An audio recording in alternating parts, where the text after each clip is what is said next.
My name is Femi Ikinrin. I studied geography and planning, my first degree, after which I joined the banking industry for about 10 years or thereabout. Also, in the course of that, went for my master's, and one of the master's program I did is in environmental resource planning, after which I also invested into some other businesses, and later, currently I'm a student in the University of Jos doing my PhD program, still in environmental resource planning, and the managing consultant and the CEO of Spotless World Environmental Solution, a chartered waste manager. I'm also the deputy councillor of WAMASIN. WAMASIN is a Waste Management Society of Nigeria, a member of International Solid Waste Association by extension. So I'm also one of the licensed private, or my company is one of the licensed waste operator on the plateau, covering one of the zones in the state for, the current waste management projects of the state. So I think that's just a summary about myself.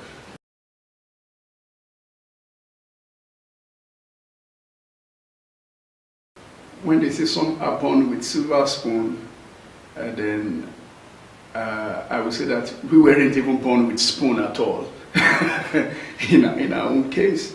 But then I grew up in a mission house, staying with my grandparents, and of course we've known Christ from the beginning. God helping us that we've grown up in an environment where they introduced us to Christ and his teachings. Yes, I've always known that the future is bright. I've never had a doubt as to whether the future is bright for me or not. That had always been said to. Of course, went through the university. I went to Lagos State University. That's in Lagos, as it were. And while I was in school, we struggled through. I entered the school believing that if there are problems must be solved. And once you are able to solve problems, whether you want it or not, people will gravitate towards you. Weeks after my service, First Bank also employed me, and we worked with them. And that was how I moved from Kano to Jos, and we worked till God said it was time for us to also live. So I invested in some other business. Then I had Honey King Media Limited now. So I managed that business to a point. And of course, along the line, the business of Honey King actually went down the drain because there are certain knowledge we didn't have at that point in time. So when the business went down the drain, I realized that there are so many things we still need to learn about life. And that moved me to go into DBA. DBA is Daystar Business Academy. I first went for Daystar Leadership Academy. That was, we call that DLA. So I went for the basic course in Lagos. And we did all we could to see that we grabbed certain things about leadership. Then too, we know that leadership is all about leading people by service, not by saying I'm in charge. So leadership is by providing services, and your service must solve problems for the people you are leading, for them to gravitate towards you. Now, majorly people will say, we need money. But as you need money, you think people will give you money because you need money? No, nobody gives money to anyone because the person needs money. But people will give you money because you have solved a problem for them. So we realized then that there were waste management problems on the plateau. Now, we've been doing things about waste management, environmental management, just for book's sake. Now, before then. But in the course of my reading, one of those days, was studying, then partly listening to a message from Pastor Sam Adeyemi, Idea Rules the World. And so, as I was listening to that audio, that actually took my attention away from the book I was reading to the fact that if ideas rules the world, then you must have an idea of how to solve a problem, then you will be able to rule your world, and like that.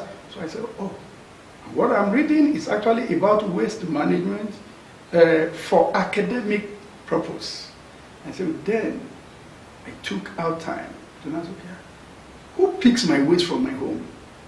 I probably just trash it somewhere. Who picks for my neighbor? I probably trash it somewhere. Who picks for the next person? So it became dawned on me that there is a problem of waste management on the plateau. So whosoever is able to solve the problem will get money for it. So, and of course at that time, Honey King had not was still running somehow, but because of the crisis in Jaws, then it didn't actually make events and the management company to be doing well. So I was now thinking of, let me take my attention away from here. After all, the money wasn't even coming anyway, but we can make the money come. But this one will solve direct problems.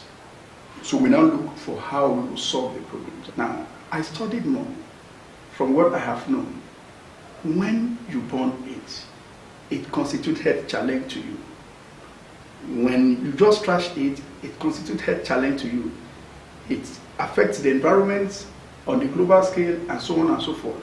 So I now zeroed in on the benefits of a cleaner environment, not what the law says now. Because after all, the laws are there, but the laws are not being implemented. So I began to see the problems it will give them when they are not doing it right, and how our coming into it will be of benefit to them. So one of the first people I spoke with agreed that we should pick his waste. So it became a matter of how much. Now, we've not thought of how much we're going to be charging.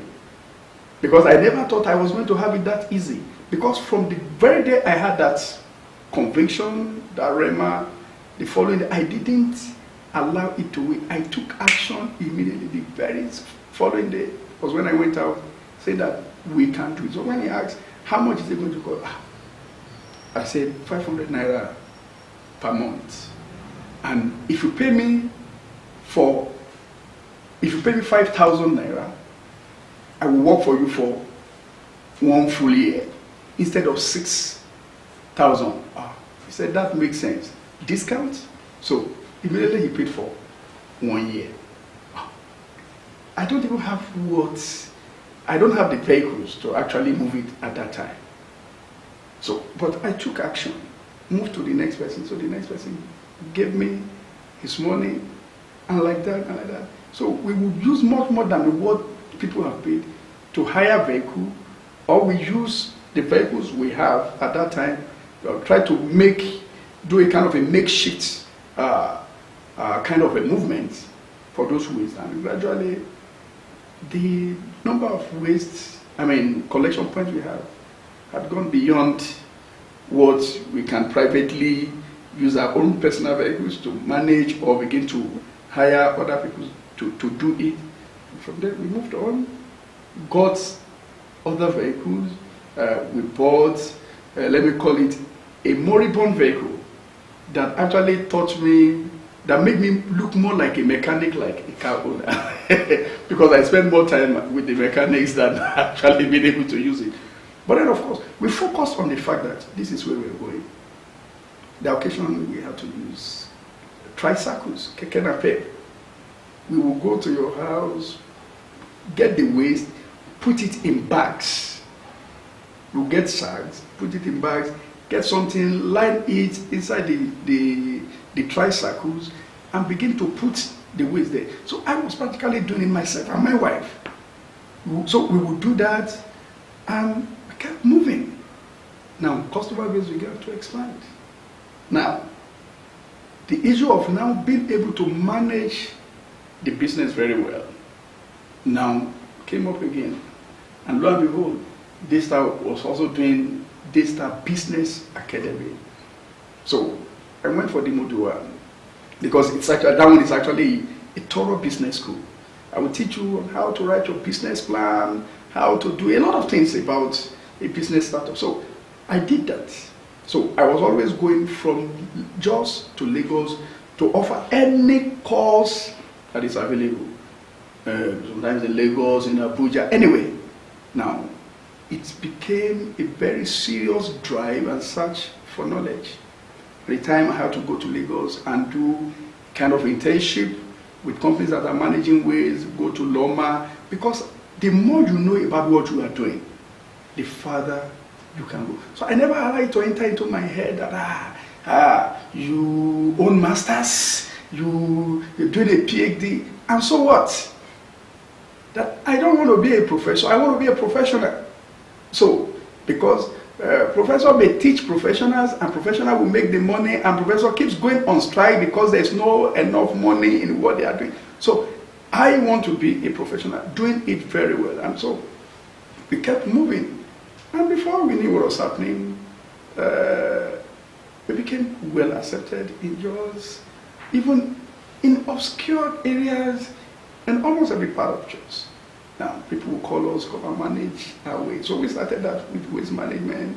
From there, we moved into other parts of environmental management too, like fumigation, do cleaning services. Now, meanwhile, the cleaning services job was also one of the first businesses I invested into when I got to Plateau State in 2001. The cleaning services, when I got to Plateau in 2001, I started a business. From my salary, I knew that the bank couldn't pay me as much as I would need. But like I said from the very beginning, I knew that the future is bright. Now, and I know that it is service that will take us there. So I first owned a barbering salon. But of course, till today, I don't know how to barb. And so, but I know one thing, that any business you do, or anything you invest in, but you don't know how to do, may not last. Now, you may engage other people to do it for you, but it's important you know how to do it. Because there might be emergencies that will actually want to show your own proficiency, that will put your proficiency in that to a task. Somebody could be doing it for you and just okay, because after all, God doesn't know how to do it. You just close down on you one day. So I don't know how to barb, coupled with the fact that I was a banker, I won't even have the time. So I started a laundry, then I now ventured into the cleaning services. That is the one we call the post-construction cleaning then. And when First Bank transferred me from my then branch to another place, I asked my younger ones to continue with that, and so they were doing well, so I handed the company over to them to manage. So now that along the line when they are no longer in Jos, and I started the waste collection stuff, so I revived that and brought it into the mainstream. And today we have a number of banks, hotels, and wherever with that Spotless World Environmental Solution handle janitorial services for. We still do post-construction cleaning. So I also go out to learn how to do any of these things, apart from what we are taught in the 4 walls of our classrooms, because the knowledge in the classroom is different from the practical knowledge we have in the field. So I'm deeply involved in this. My wife is deeply involved. I drive my refuse trucks. My wife drives the refuse trucks. So we are practically involved, and God has helped us thus far. But then, the underlying factor is this: we are out to solve problems. So, and like I tell people, nobody accepts you for the problems you have. They accept you for the problems you can solve.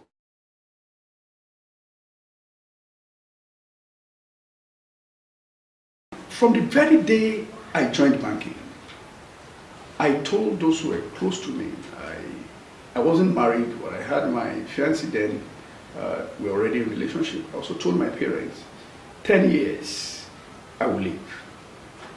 10 years maximum, I will stop working for anyone. Now, you just imagine someone who studied geography and planning, now he's working in the bank. He's obviously not practicing what he read. Now, so it's either that he studied what he doesn't like, and now he has got a job from where he likes. But then I studied what I like. So working in the bank is practicing another person's career. But I know that there would be something to learn there. For instance, in banking, you will learn serious mindedness. You can't come to the bank as a banker, for instance, you want to resume work by 8:30 or by 9. 8 o'clock is 8 o'clock, you must open to customer. So you will learn punctuality. Now, in the bank, you also learn that your word is your bond. So, all of those we learn. The banking industry is also known for seriousness in administration, where they don't mix pleasure with business.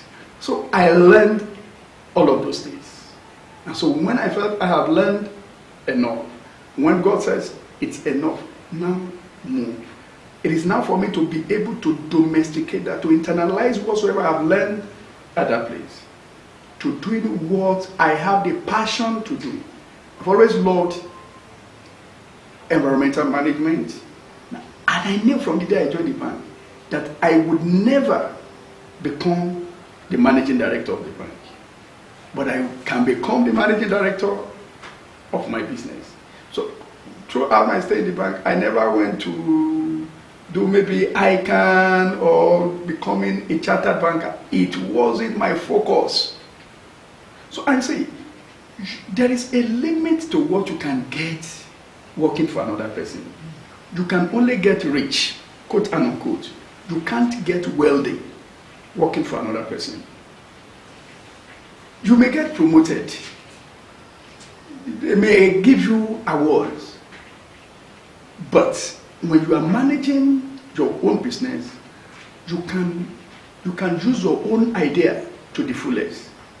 Any idea you want to use while working for another person will be subject to one sort of scrutiny.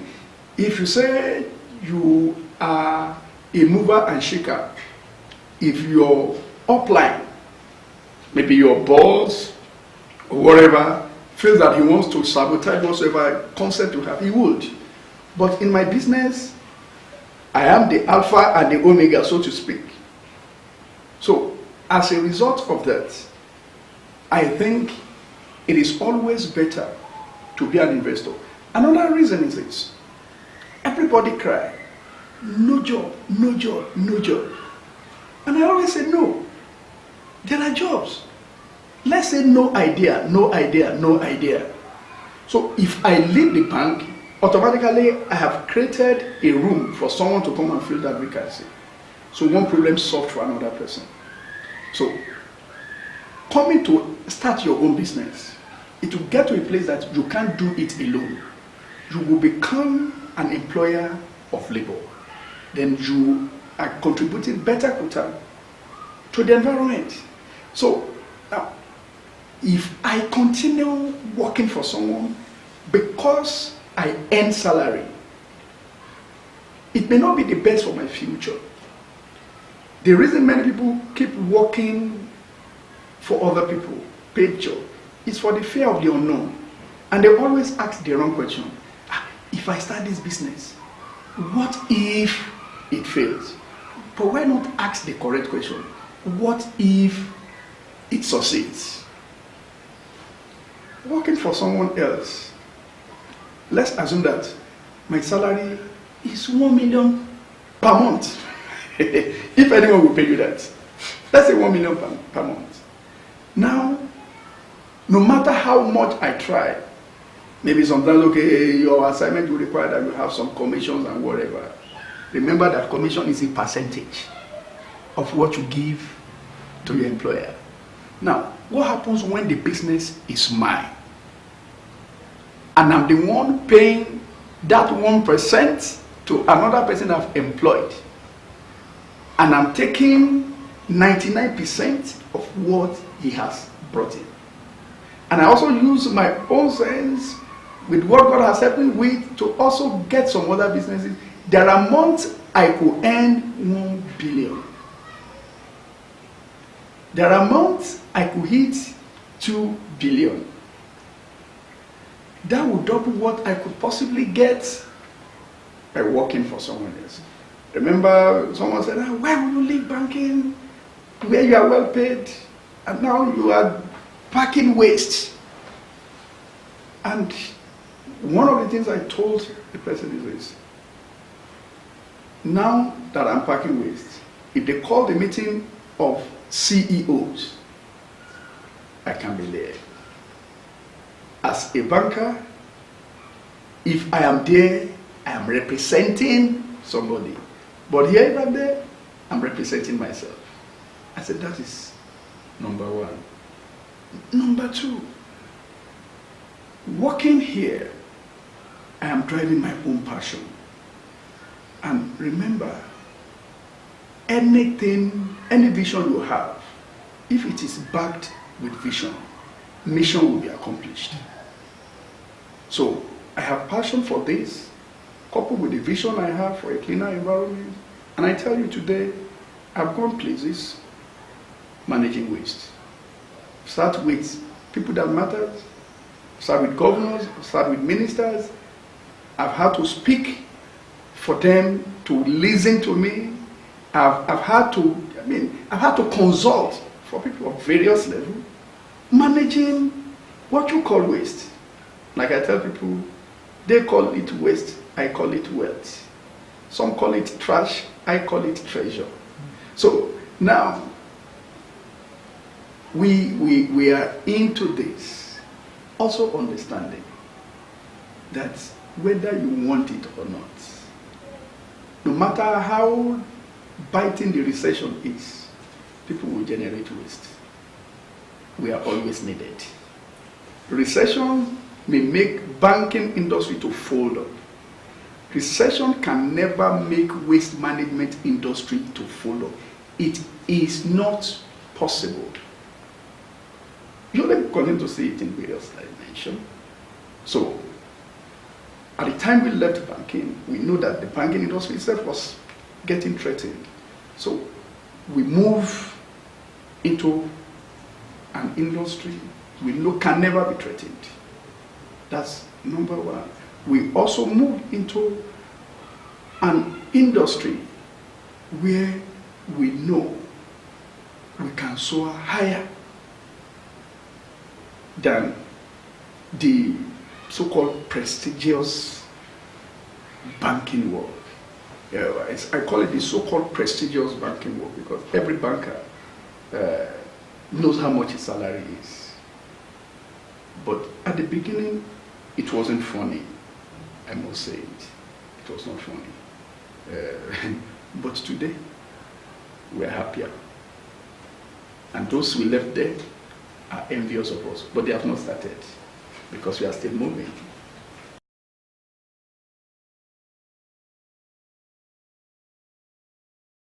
Now, I liken challenges to mountains. And there are a couple of things you can do about mountains. You can get to your mountain and stare at it and go back. You can get to your mountain and navigate around it. Just begin to move around it. This problem.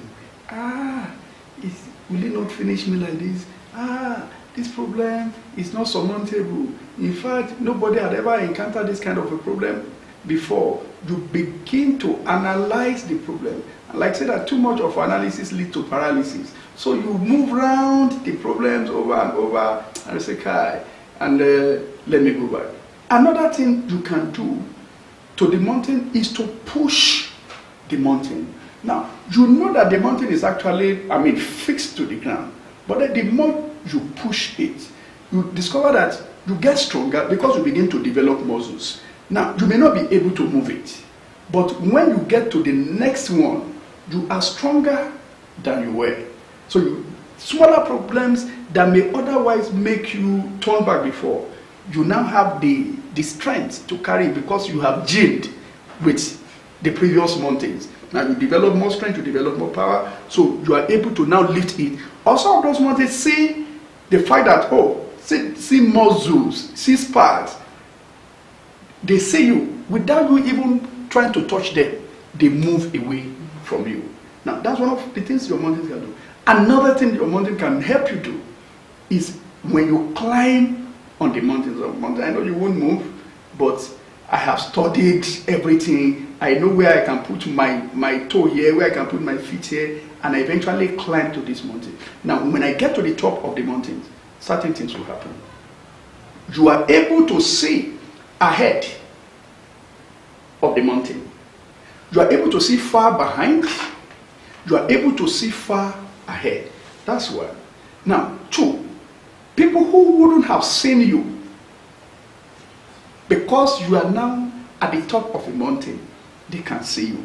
Now, those who wouldn't have ever known me, those who wouldn't have ever seen me while I was in the bank, now because I am doing what not too many people want to do, they can see me.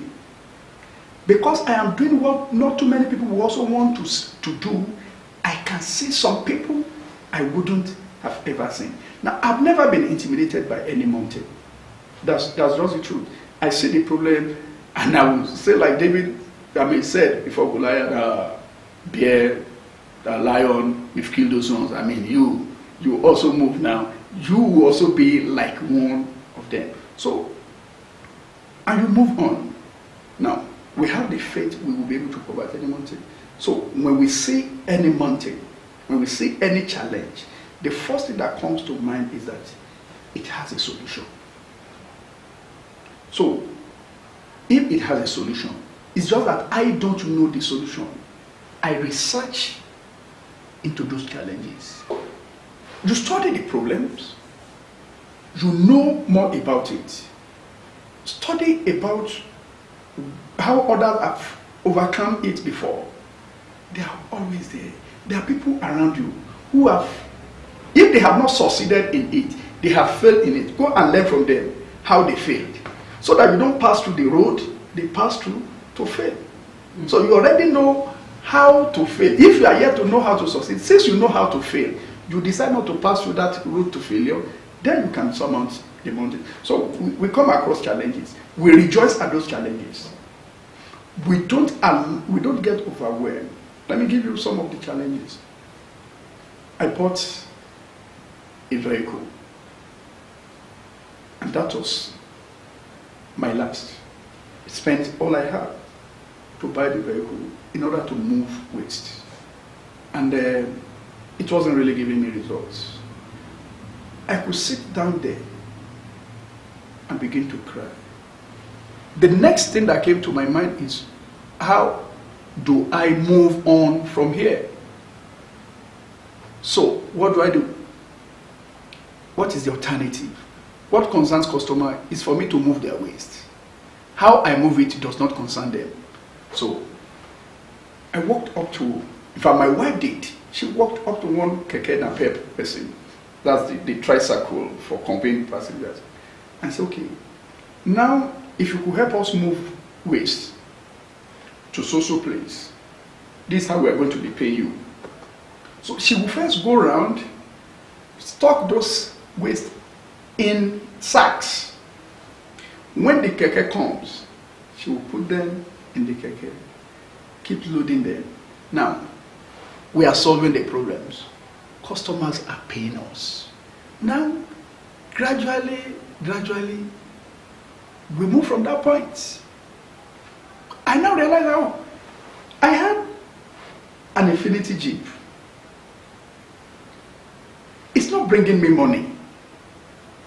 I rather fuel it. So I used it as a collateral to look for money. Use what you have to get what you want. Now, I got another vehicle. Work became easier to an extent. Now, from there, one day I walked up to somebody. I said, sir, I need, he sells cars, pickups and whatever. So I walked up to him. Now, there are two answers you can get to any question when you are making a request. It's either a yes or a no. So, I moved to him. I priced the vehicle because vehicle was actually a major challenge to us. So I said, sir, how much is this vehicle? He told me. I priced it. After pricing it very well, he told me his last. I said, okay, I need it. He said, when are you coming to pay for it? I said, I don't have the money. A man laughed. You don't have the money, but you want it? I said, yes. He said, how do you intend to do it? I said, sir, give me this vehicle. We do an agreement. I will spread the payment. You put an interest on it. Hire purchase. The man said, no, nobody will take this vehicle away from here unless the person is paying for it. I said, okay, sir. I said, but I will pay this money over 1 year. I said, and I'm sure this vehicle had been here for more than 1 year. You don't know for how long it's going to remain here. Why not let's do business? The man said, give me your number. I've never met him. So I gave my number. I took his too. A few days later, he called me and said, I just feel you were honest. I said, thank you, sir. He said, come, let's talk. So I went to him, we talked. He said, go and bring your proposal. So I wrote my proposals. And I put an interest on it for him. If I pay cash, I'm going to pay 2 naira. But if I pay instrumentally, I'm going to pay 350, for instance. So the man looked at it. Because whosoever you expect to finance your dream for you, he must have a benefit. So the benefit was that difference I put in it. He released the vehicle. All I paid was the cost of registering the vehicle. He held the original particulars. I held the photocopy. And I was using it. 3 months to conclusion of my payment. The vehicle was stolen by people who were working with us. So here comes another mountain. Here comes another challenge. So what will I do? I fell back to the smaller one we had.